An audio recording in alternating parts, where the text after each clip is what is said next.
everyone. Welcome back to Unmatched. I'm here with Richard Walzer, Innovation Director at PepsiCo. Richard, welcome to Unmatched. Thank you for having me. Richard, what do you do as an innovation director? So in my role with PepsiCo, I'm in charge of designing crisps or chips, depending on Nice. what market you're in. So fundamentally, I design food. Amazing. How do you design food? That is a great question. It's not something that I thought about doing when I started out. When I was at college, it certainly wasn't where I thought my career was going to be heading. As an industrial designer, started out designing things that you'd expect to design, like laptops and mobile phones and things like that. And then I was lucky enough to be hired by Mars and design confectionery, so designing things like chocolate and candy and gum. And then 3 years ago I moved into PepsiCo to design chips. But fundamentally we are puzzle solvers. We are looking for opportunities and challenges with our portfolio to then solve through growth, be it through the food design itself or through packaging, branding, 360 experiential design, or whatever it may be.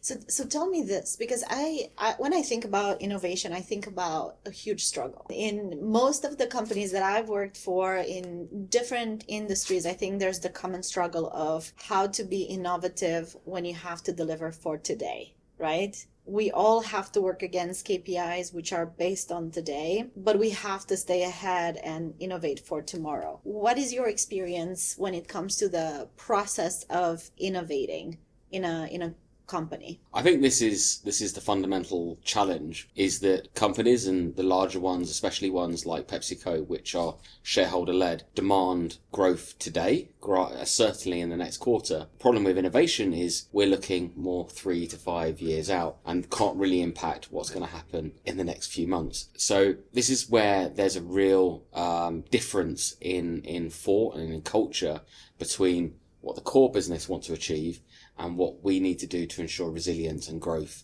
into the future. These two bodies kind of working against each other but need each other to support each other, because if you focus too much on perform, then you're going to deliver against what you can do today, but you've not got an eye on the changing market, the paradigm shifts that are going to happen, and the potential growth opportunities that are going to be there. Whereas, of course, if you purely focus on just transform, then you're going to be having some fun, but not really delivering things that are going to make a difference in today's world. So I found it really interesting because I heard you speak earlier today. By the way, we are the Global Innovation Forum here in London. You had an amazing presentation this morning talking about the fine balance in innovation that is between the performance and the transformation area. How do you navigate that fine line, that fine balance in between the two? And do you have to keep the balance, or what is the ideal process for companies to innovate? So I think the ideal process is something another talk mentioned today, which is future back, which is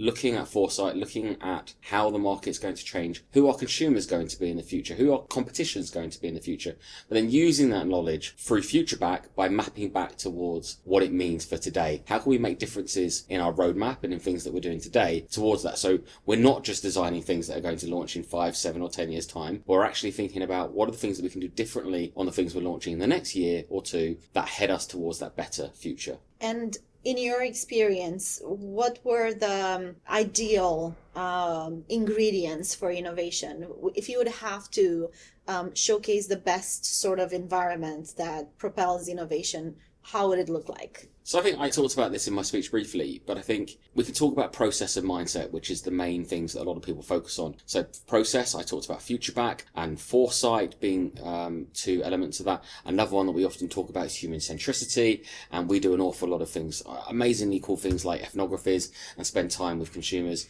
and really understanding them. So I think processes is clearly important. You need the right process. I think most of us use the double diamond process, diverging and converging and iterating and making to learn throughout the process. We also have, we talk about mindset, again, human centricity, and we talk about design thinking, and we talk about all of these things coming together, the right culture with the right processes. But fundamentally for me, that delivers great creativity. But what we need with great creativity is actually to get it to things that consumers can see. As I mentioned in my speech today, it's great fun for me to get to taste some brilliant new chocolate when I was at Mars, or some brilliant new chips. But I really want you to taste them. I want your listeners to taste that stuff. And that's the challenge, is to get it from the transformation side of the business to the perform side of the business, develop things that's really in keeping with the core strategy of the business, and have them not only accept it, but adopt it, treat it as if it's their own children, and create it as part of the collection. I also talked about children. When you've got, you've already got 3 or 4 big children in our world. You've got Walkers or Lays, you've got Doritos and Cheetos, you've got multi-billion-dollar children, and then you're creating a new child that comes along that's like a baby that needs, like, as any parent knows, a new baby comes along is very challenging if you've got growing up children in comparison. It's like starting again. How do you get marketeers and business leaders to want to adopt that new baby, which is going to be a lot harder and more difficult than looking after the other children they've already got? That's the challenge, but it's something that we need to work our way through, because fundamentally those babies are the ones that are going to be delivering the future growth, moving us into the new spaces, the new categories, with new consumers and new cohorts. So I'm very curious, and I am so happy to have someone from innovation to ask this question finally. Where does innovation actually come from? Because I've worked in marketing for most of my career, but I've also worked in product. There was always this debate on where should innovation and new ideas come from. Is it from the product side? Is it from the innovation side? Is it from foresight? Is it from strategy? How do you see that combination, or those different functions within the company working together towards a common goal of evolving the customer base and the product? So firstly, I'd say that ideas can come from anyone is capable of coming up with a good idea, and we've seen many examples where a brilliant idea can get through the system, an individual idea. What I'm trying to do is build rigor and systematic innovation. So not just one brilliant idea, some individual, be it in marketing or R&D or somewhere else in the org, has come up with one brilliant idea. What we want to do is a systematic approach to coming up with brilliant ideas. And in order to do that, as part of all the other things I just mentioned in terms of balance between transform and perform and processes and culture, it's in having a cross-functional team. So I actually don't know where the ideas come from. To be honest with you, we have a cross-functional team. In the team, we have design innovation, we have marketing, insights, finance, sales, etc. And together we are exploring foresight. We are exploring humans in their homes. We're exploring how the world is changing. We're exploring the changing competitive landscape. Somewhere in that mix, the ideas will come from. I don't think anyone individually in that team will take claim to where the idea came from. At some point, it will appear. I mean, what I often say is, early on in my career when I was a consultant, it used to scare me when we're being hired by big corporations like Gillette to come in and solve really meaty, wicked challenges in 12 weeks for a lot of money. It's scary. You're like, how are we going to... This is a massive corporation that hasn't solved this. They're outsourcing it to us and they're paying us a fortune to go and do this. It used to literally scare me to come up with during the process, during all of these different things that we were doing, we would find a way. We would find an interesting answer. So I guess now I'm a bit older than that, then I'm just calmer. For me, the biggest thing now is to identify the biggest, meatiest question.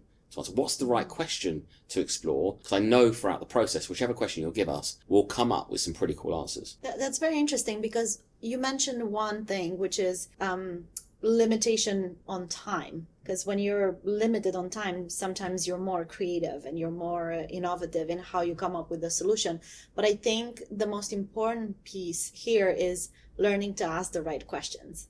I totally agree with you. Sometimes it's not so much about what we see, but what we can imagine. And sometimes it's all about having that experience to really know what questions to ask within a corporation. 100%. I think the biggest thing that we've changed is something called framing, which probably most of your listeners are familiar with, which is really setting up what is that right challenge to be looking at to begin with. So spend time before you even start the process to establish, what do we already know? What's everybody already tried to answer? And therefore, what don't we know? What do we know? What don't we know? And then set up some key questions, hypotheses and assumptions around that, prioritize those, and then build a learning plan that answers those critical questions or hypotheses, and then go and have some fun exploring those questions and seeing where it takes you. So tell us, what exciting product do you have coming up in 2025? Can you tell us? No. 2025. 2025 is quite soon, so there are some things launching next year. Probably can't tell you what they are yet, but I'm hoping that more the stuff that's coming in 26 and 27 is going to be more breakthrough, more game changing. Exciting. Well, we'll keep an eye on that, and thank you so much for being here. No problem. Thank you for having me.